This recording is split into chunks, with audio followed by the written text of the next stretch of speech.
Thank you all for coming, and I wanted to let you know that we offer these events free to the public and to the authors. We don't charge any percentage on sales of books.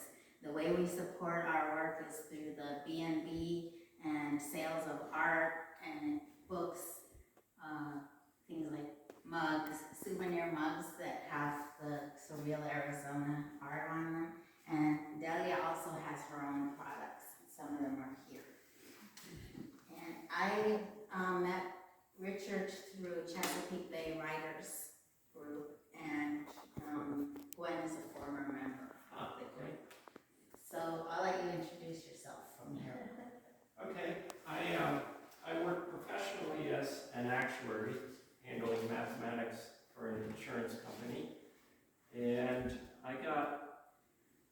you'll learn a lot about the history of GPS, but my father played a major role, and I joke, new people invented GPS every day. Every day I read new stories of GPS on Twitter, which oftentimes have absolutely nothing to do with the truth. And I wonder, geez, should I correct these people, or do I want to make new enemies? But anyway, can you see this? All right, so the title of this is from Vanguard, which is a 1950s satellite program to GPS, and you soon learn the connection between the two. Let's go to the second one. So our book, GPS Declassified, traces the development of it from its secret Cold War military roots to its emergence as a worldwide consumer industry and vital public utility. GPS has been called the first global utility. I mean, you can be in New Zealand and use GPS. You can be in or Antarctica and use GPS. It's gotten to the point where people think, you've got your smartphone. 15 years ago, you would have had your handheld Garmin or TomTom, and with the suction cups on your windshield, and people told you, take your Garmin out, if you're going to a gas station to buy sundries, because thieves, there was a hot market in stealing these handheld GPS. I was at the World Chess Championship in 2016, and one of the people I was talking with, who was also watching it, had his iPhone stolen 2 days before, and he said, we tracked it. It was the next day in Europe, where they presumably sold it for spare parts. So, Can I interrupt for a second? yes, and any questions? I love questions. It means not everyone's asleep, so ask. What is the S for in GPS? Global Positioning System. Oh, okay. Some people say it's Global Positioning Satellites, but no, it's Global Positioning System. Oh. And it used to be called something like the Defense Navigation Satellite System. So GPS is much easier, much shorter, more succinct. Let's see, okay. Major takeaways from the book: space tracking, where you're using one or more ground stations to track satellites. People thought, gee, I can invert the problem and use one or more satellites to track receivers. Space tracking led directly to satellite navigation, or GPS.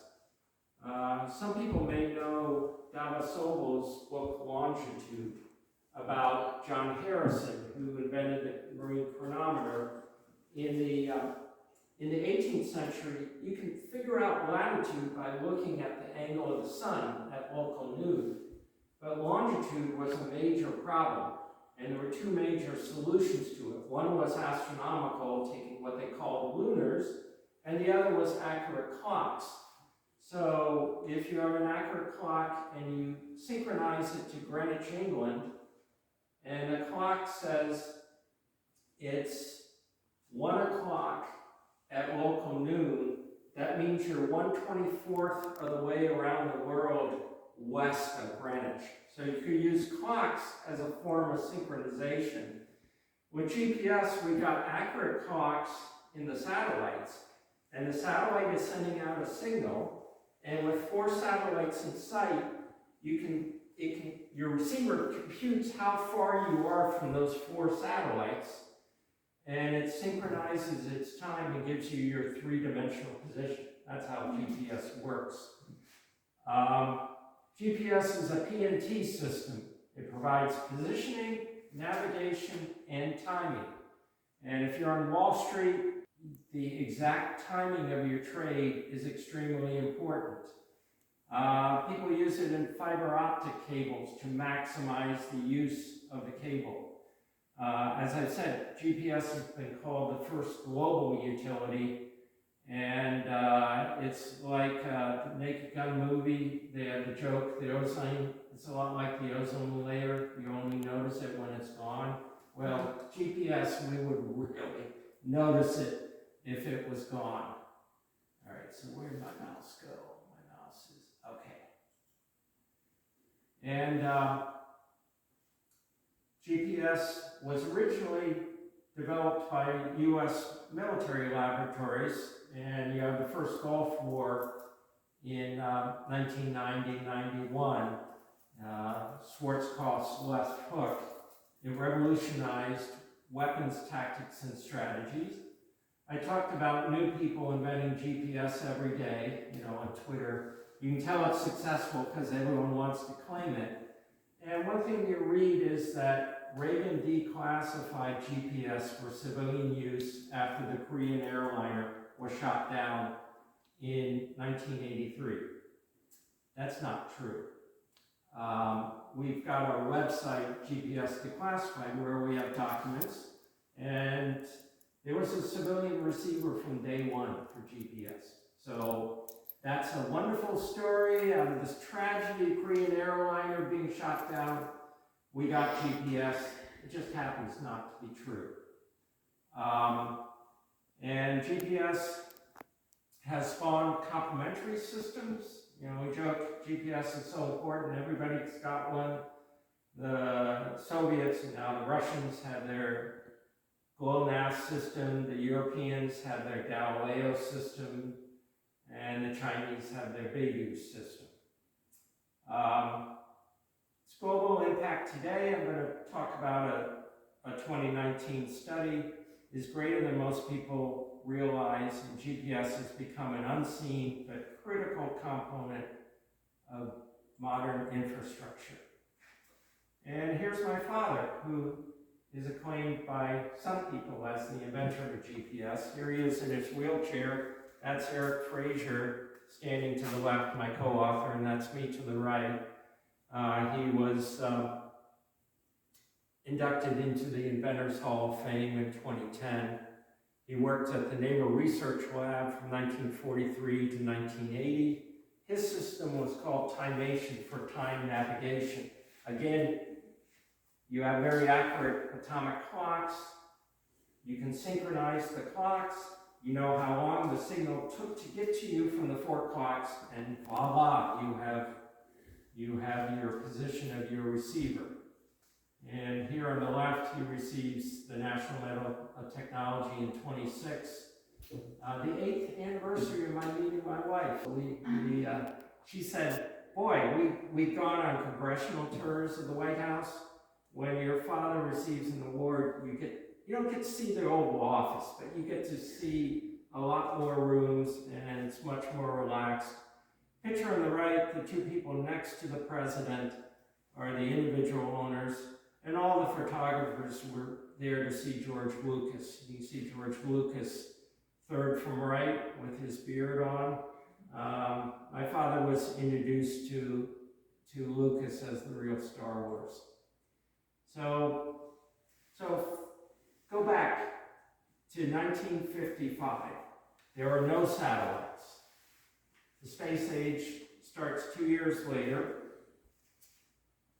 The International Geophysical Year is going to be set up for July 1957 through December 1958. So it's actually a year and a half. That's expected to be a solar maximum period. So they've had polar years 50 years apart, 1880 to 81, 1930 to 31, and the proposal came, why don't we have an IGY? And part of that, let's launch a satellite. And there was competition between Werner von Braun, you probably heard of him, you know, once the rockets go up, who cares as they come down, built V-2s for the Nazis, and then with Operation Paperclip came to the US.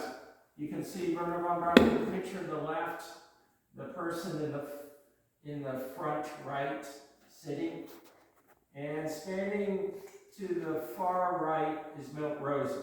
So my father worked for Milt Rosen at the Naval Research Lab. Werner von Braun was working for the Army. And they had a competition in August of 1955 who'd get the official support from the US government to launch the first satellite. Here you can see Milt with his wife Sally in 2008. So this was 53 years later. The Navy won, which surprised the Navy. Von Braun's rocket was more developed, but the Navy had better tracking. Mentioned about tracking, and it had better satellite experiment design. So it was better for the IGY, but if we'd known the Russians were going to launch one ahead of us and the huge propaganda effect of that, we probably would have gone with von Braun's rocket and the rest of the Navy proposal. They actually considered that, but they said they thought that would be too complex, getting the Navy and the Army to work together. Anyway, I mentioned we just celebrated the 60th anniversary of Sputnik 1. It's been called the shock of the century. Those bloody Soviets, the nasty commies, the satellite ahead of us, and then a month later, a much heavier satellite. I talked to Sally Rosen, you know, in the previous picture. Let's see, which number am I? I talked to Sally Rosen in 2009, and she mentioned, and I met Milt briefly. He was 93 at the time. Sally said they were in Paris when the Soviets launched Sputnik, and the Parisian friends immediately made the connection. If they can launch a satellite, they can put an atomic bomb or hydrogen bomb on a rocket and use it to attack the West. So there was big fears after Sputnik 1. In December 6, 1957, my dad's little Test Vehicle 3 satellite was aboard Vanguard when it blew up about 4 feet off the pad. So you see Vanguard on the left. Eisenhower, our president then, was having medical problems. So the middle one you can see Eisenhower and a convalescing Vanguard rocket looking very unhappy. And on the right, until recently, this was on exhibit at the Air and Space Museum in Washington, D.C. They've since been remodeling the building. I don't know if it'll be there when it's part of the building has just reopened. But you can see the little satellite that was on board TV3 when it blew up. You see the nose cone on the left that's kind of angling. That satellite was sitting in there. It survived the fall. It was supposed to carry the first solar cells into orbit. The batteries that transmitted Sputnik 1, Sputnik 2s only lasted a couple weeks, whereas the solar cells on the later Vanguard 1 lasted for 6 years. So even though it was a tiny little satellite, it was actually pretty advanced for its time.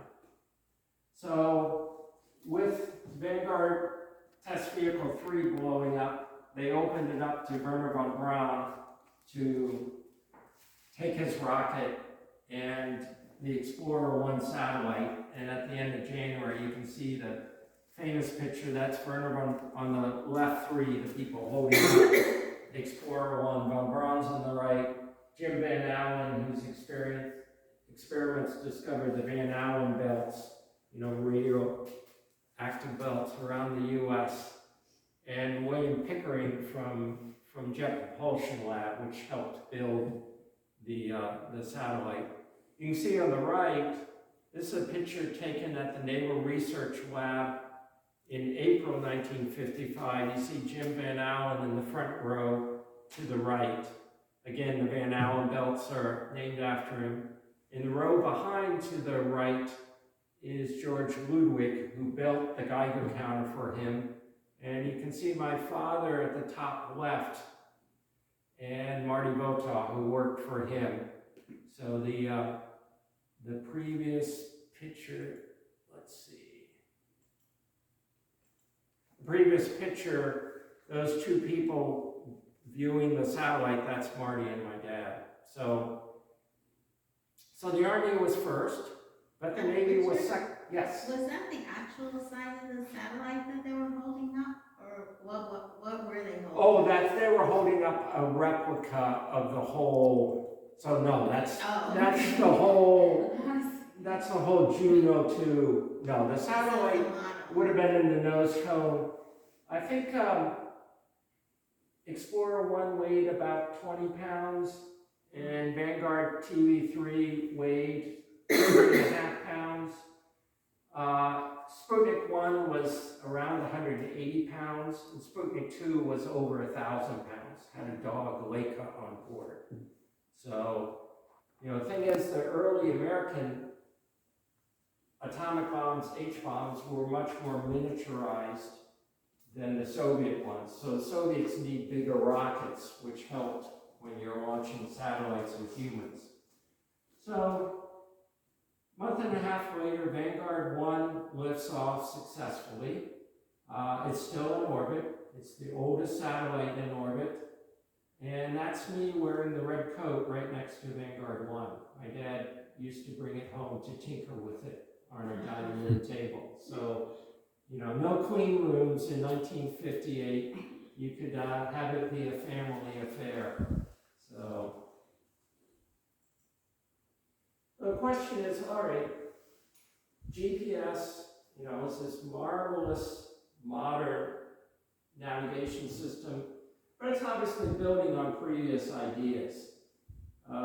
Ancients, you have visual aids, the sun, moon, planets. Like I said, the sun, if it's in sight, you can get what time of the season is. It's 23.5 degrees north on the first day of summer, 23.5 degrees south on the first day of winter. So if you're not north of the Arctic Circle or Antarctic Circle, throughout the year, you can figure out what your latitude is. But longitude, you can't use that. 200 BC, the Chinese developed the compass, which is the first to use some invisible direction finding aid. And navigating at sea, you had astrolabes, sextants, telescopes, accurate clocks. I mentioned Dava Sobel. I've met Dava Sobel twice. Her book, Longitude, is a wonderful book, highly recommended. But I told her about my father taking TV3 after it blew up, putting it in its wood box, buying a commercial seat for it, and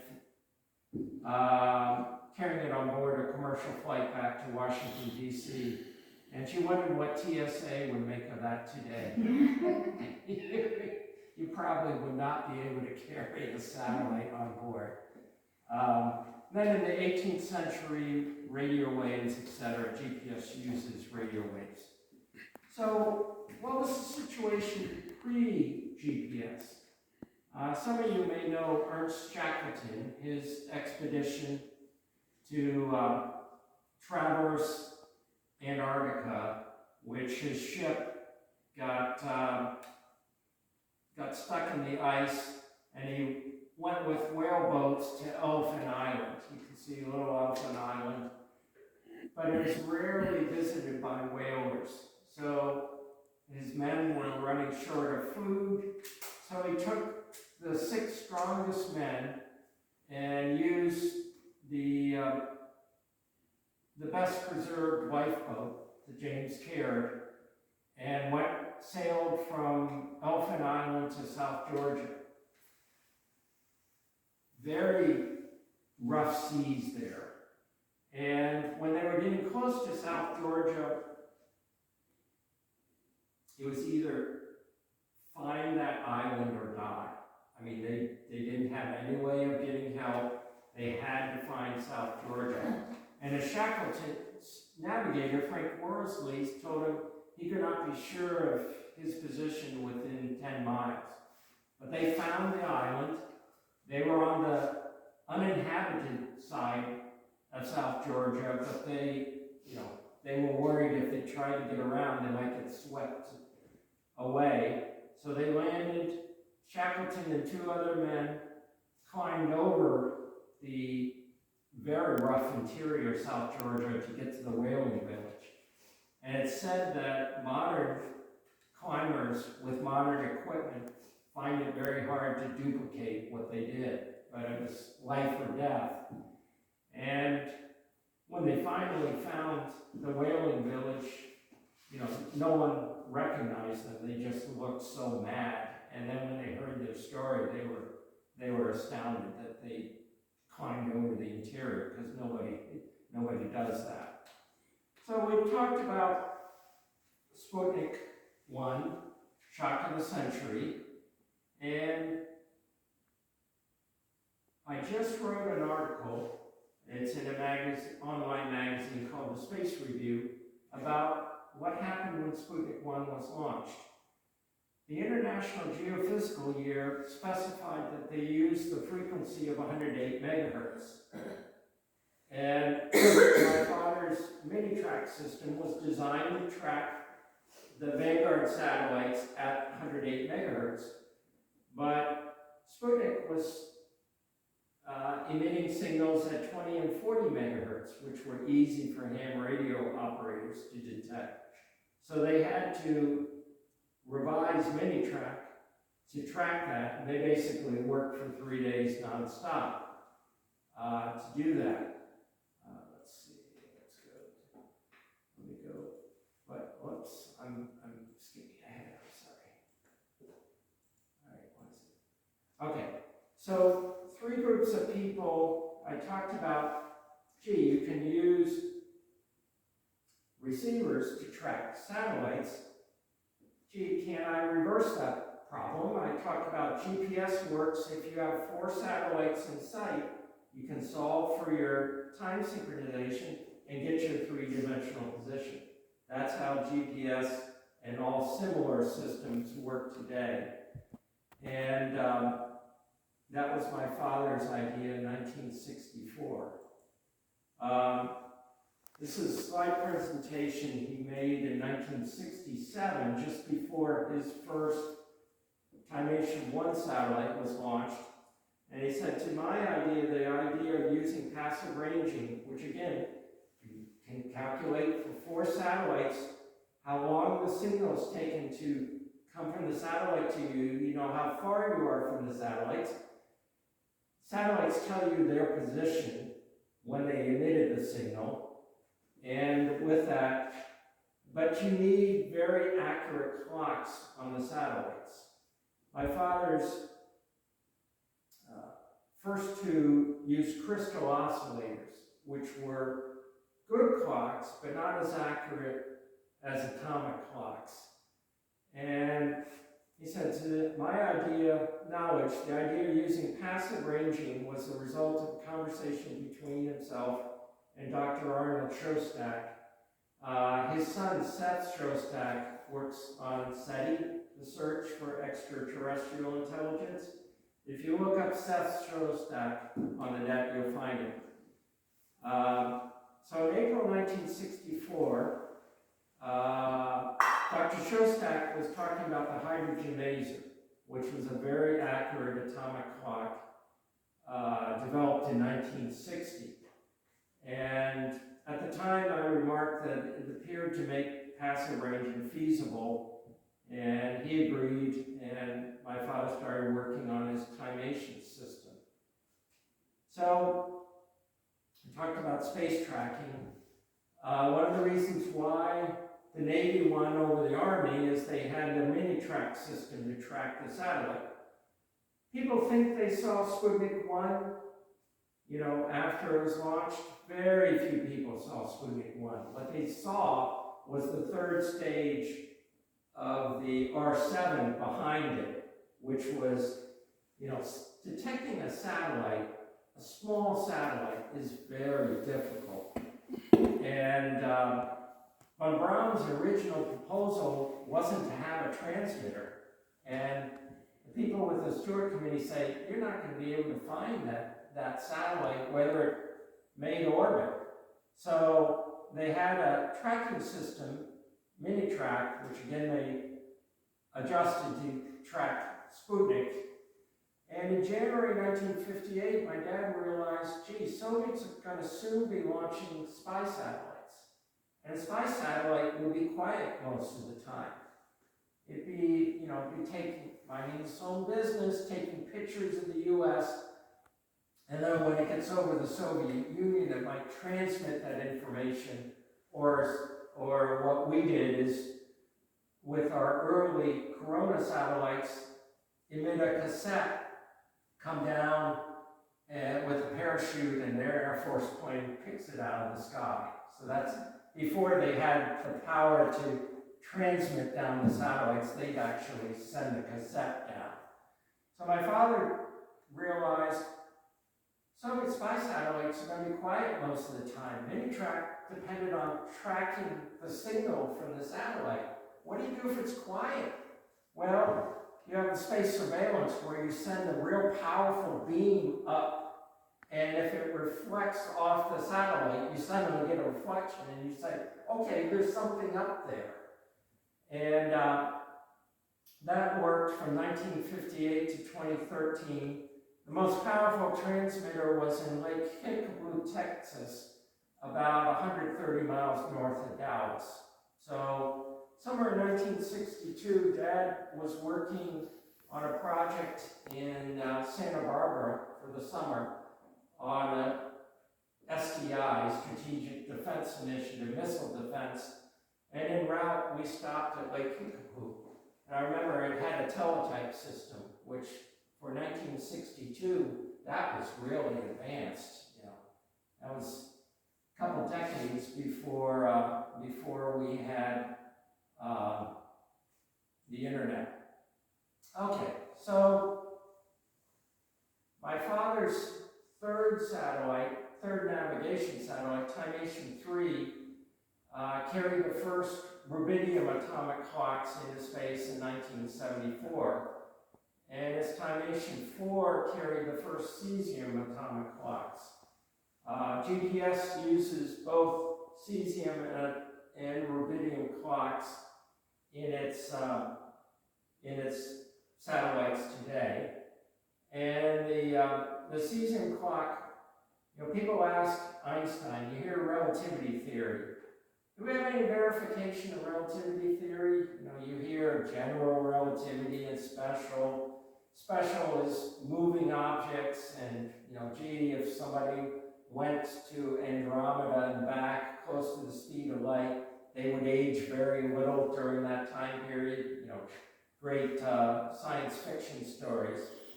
And then general relativity, objects closer to massive objects, the clocks move faster.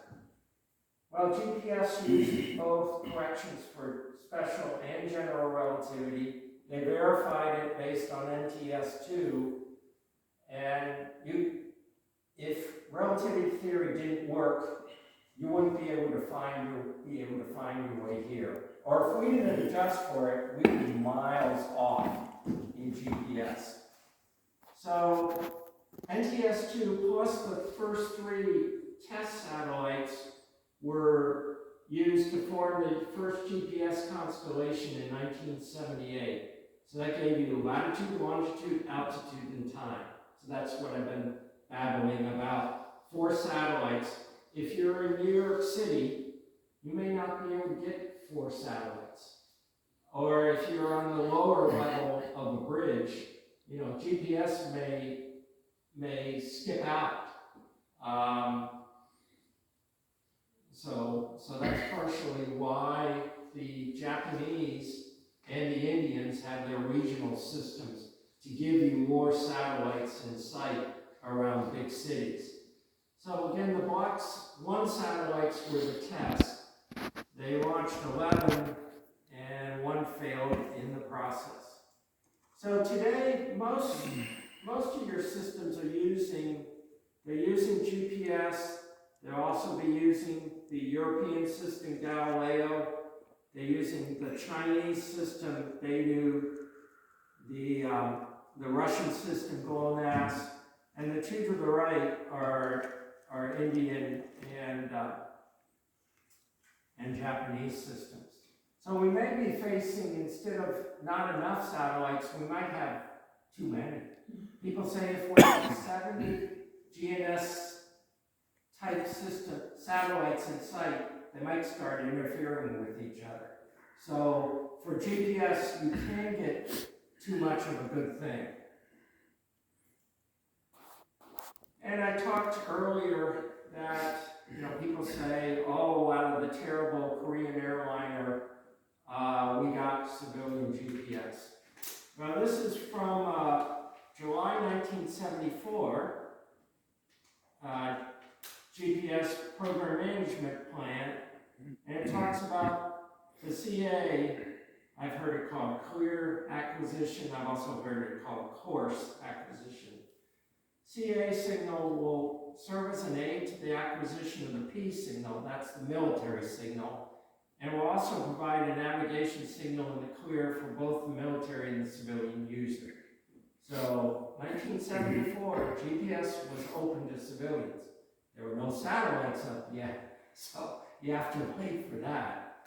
But TI started selling a civilian receiver in 1981 called the 4100.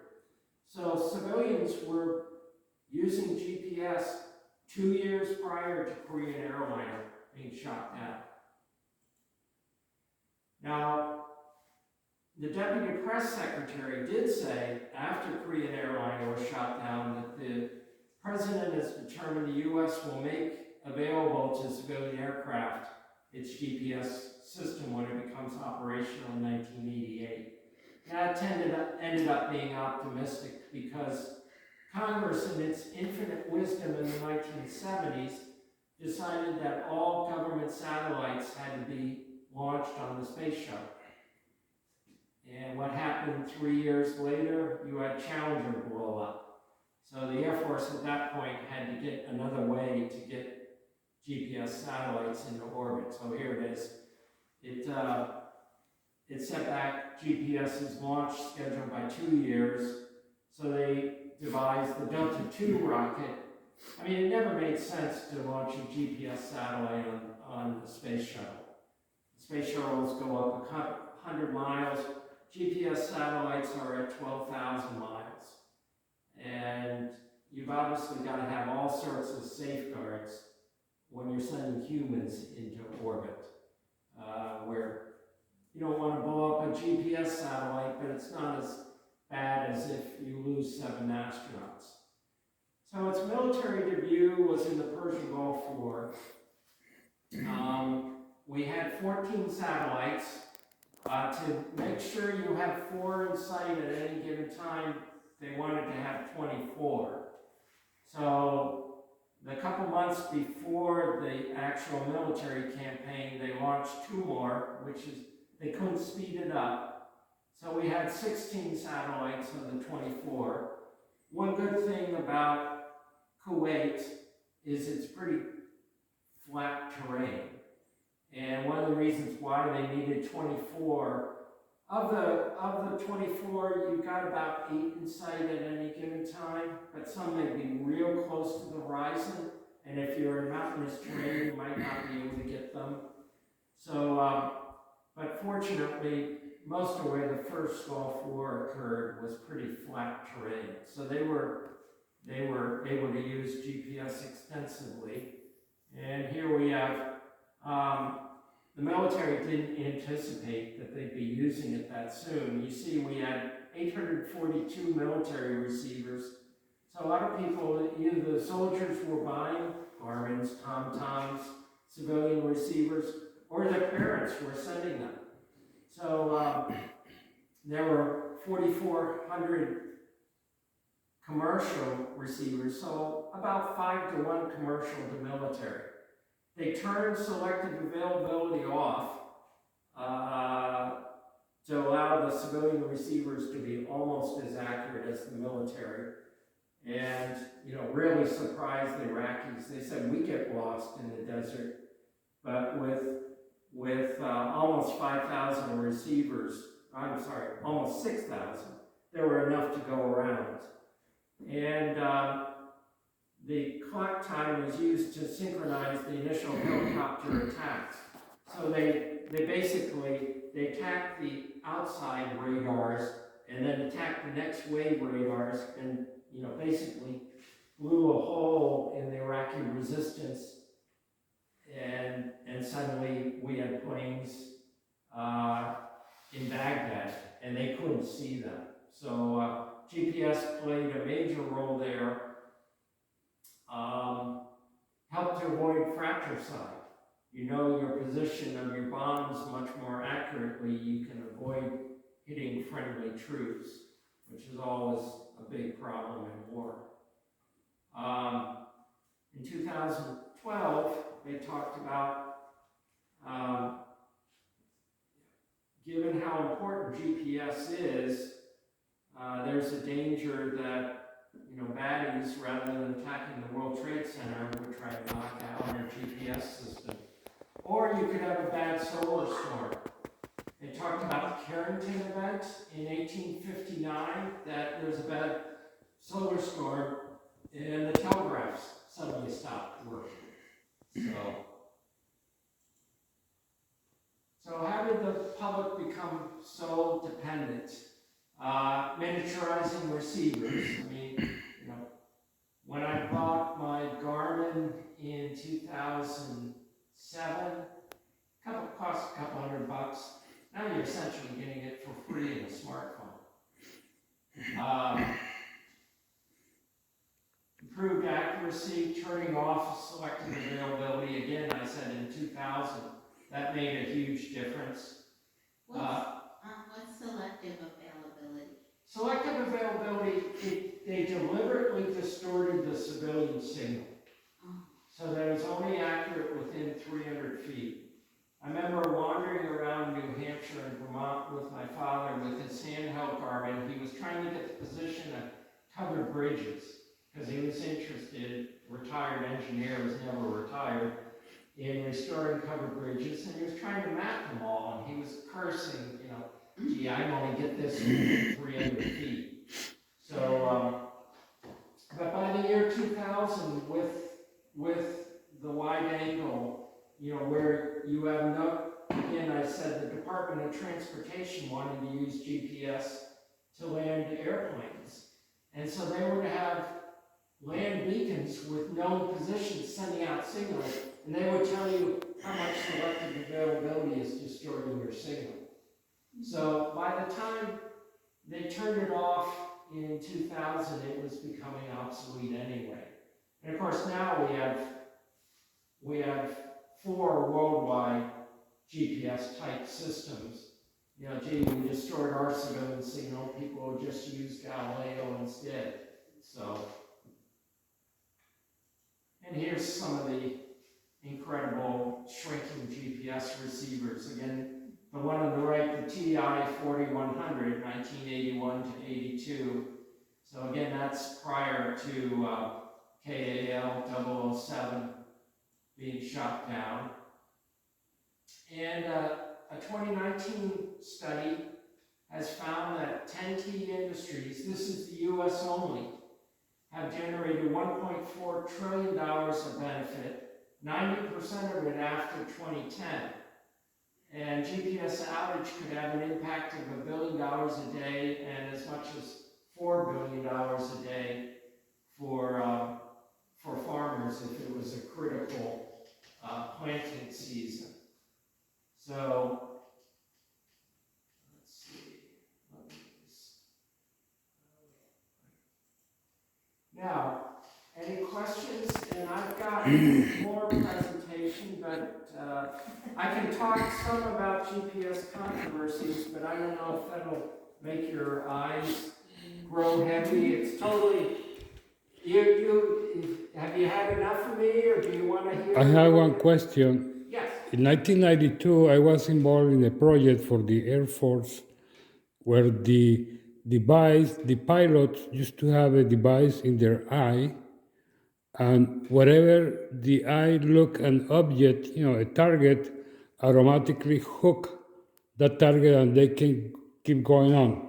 That was because they use GPS. Yes, they would have. And in the first Gulf War, most of the bombs were not smart bombs. But, the critical ones, like if they were trying to hit an individual radar structure, they used a smart bomb.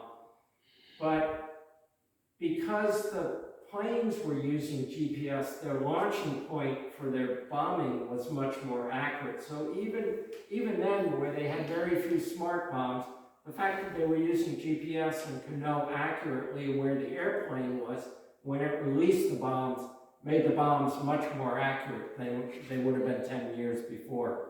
But yes, I'm sure that what you were working on was using GPS. Yeah, okay. I did several projects for the space shuttle, especially one when they get the energy of the sun, so they have a hand coming out from the space shuttle, any of those, I don't remember which one, and they get all the energy, very close to the sun. Well, the space shuttle, they were using GPS to help with their positioning, and today, SpaceX, they've been talking about GPS. You really can't use for the moon. The satellites are at 12,000 mile altitudes, so out to the moon it's not going to be very accurate. But they'll probably, if we're putting astronauts back in the moon, they'll probably put satellites in lunar orbit to develop a moon GPS. And similarly, if we ever make it to Mars. So. You said earlier something about the battery power. So when the U.S. puts a satellite up, and with the technology now, how long does that satellite work? Today we're using solar power on the GPS. That's where I'd say, gee, my dad's Vanguard 1 is kind of the predecessor. And typically, I think the GPS 3s, they may have a 15-year life, but typically they've outlived their designated life by many years. We make them very well today. And today we're using 31 satellites. Due to some legacy issues, we can't use more than 32. The ground system can't totally control them, but as we get more GPS 3 satellites, we'll be able to expand that beyond 32.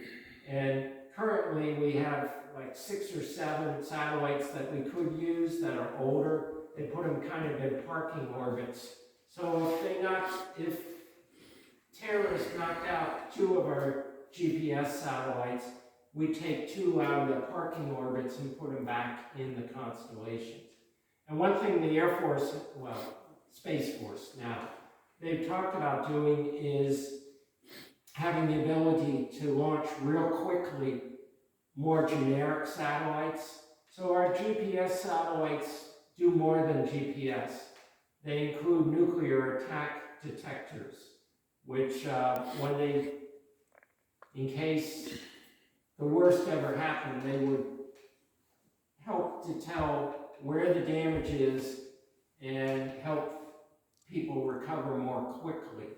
They've been talking about possibly getting more general purpose satellites that they could use as navigation satellites and could launch them real quickly if terrorists or bad guys attacked our system. So they're trying to make it more robust. And SpaceX, has its system used to basically give you cable that they could also use for navigation. They're So smart. all that satellite system that's out there, the economics of this sometimes really fascinates me because of the nature of what it is, there's no way to charge like a fee. So when DirecTV is putting in your satellite dish and they're charging you to pay for DirecTV, they're not paying anybody for you to use those satellites.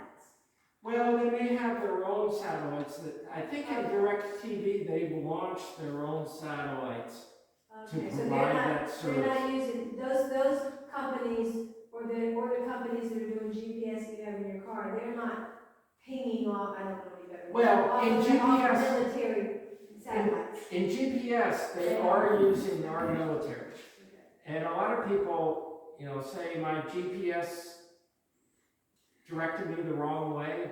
Mhm. Well, that's not the GPS system. That's, you know, a mapping system that uses the GPS satellites. I got you. And I curse at some of the things, like it wants me to turn left into deathly traffic.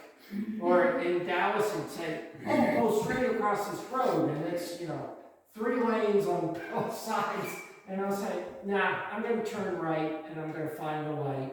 I'm gonna take a little suboptimal way that I'm not gonna risk life and limb to get to my destination. So even though my dad played a major role in this, I don't always follow it because it's not optimized. But the point I'm trying to make is the military doesn't have, I mean, except for that selective, whatever you call it. Yeah, the military does not charge anything. They're not charging anything, so Apple they can put those GPS systems in their phone and Oh, yeah. using that. Apple or the other phone systems. Yeah, I mean, you know, probably the GPS chip costs 50 cents in a smartphone, something like that. Whereas again, 2007, it cost $200 or $300 to get a handheld Garmin. Mm-hmm. So yeah, they're incredible, cheaper and cheaper over time. I have one question. How do farmers use GPS? Oh, farmers use it extensively. They have pictures taken of their farm and with coordinates, and they have GPS in their tractor, and they'll see exactly from the picture where they need to put fertilizer, optimize fertilizer. They use it for grading roads because you know much more exactly where they're grading the road. They don't need to have the road be as thick as it used to be because you can precisely, so they're just endless uses of GPS that, back in 1973 when the system started, they couldn't have conceived. I mean, again, the problem now is not finding uses for GPS. It's making sure that we're not overly dependent on it. Well, And like I said, that 1.9 trillion, part of that was farming in there. Well, that was very interesting, but one day I'd like you to have that Seth guy back to talk about his work with finding UFOs. Yeah. That was an interesting comment. Yeah, I met Seth at a Space Fest conference, which they have every so often, where you have a large number of astronauts, you have authors, and Seth's a very nice guy. I tried to find out when I was working on the book, did his father, Dr. Arnold, take any notes on the conversation, but alas, he'd already died by then. But one thing, my book, I started working on in 2005, and I interviewed a lot of people who died shortly thereafter. So I have some recollections that no other author has, just because of when I started. And there are other fine books about GPS, but and every so often I obviously I miss my dad as my dad, but also every so often. The article I just published about the reaction of Marty Botaw, my dad, when Sputnik 1 was launched. Marty told the story on October 2nd, 1957. A memo went out from the Naval Research Lab that there would be no more paid overtime for Vanguard. 2 days later, the Soviets launched Sputnik 1, and he said that memo was never mentioned again. And he thought, whoo, we're gonna get some rest, because they were working so hard on it. So Friday night comes, he's tired, he goes home, and they have company over. And the phone rings, and it's my dad, and they say, the Soviets just launched Sputnik. And Marty says, good, shows it can be done. And Dad says, no, you don't understand, we gotta track it.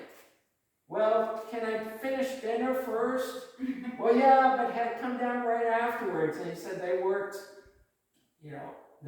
for 3 days without going home. So it was a tough way to get overtime, but Sputnik made sure that suddenly, my dad said they could suddenly spend money on paper clips.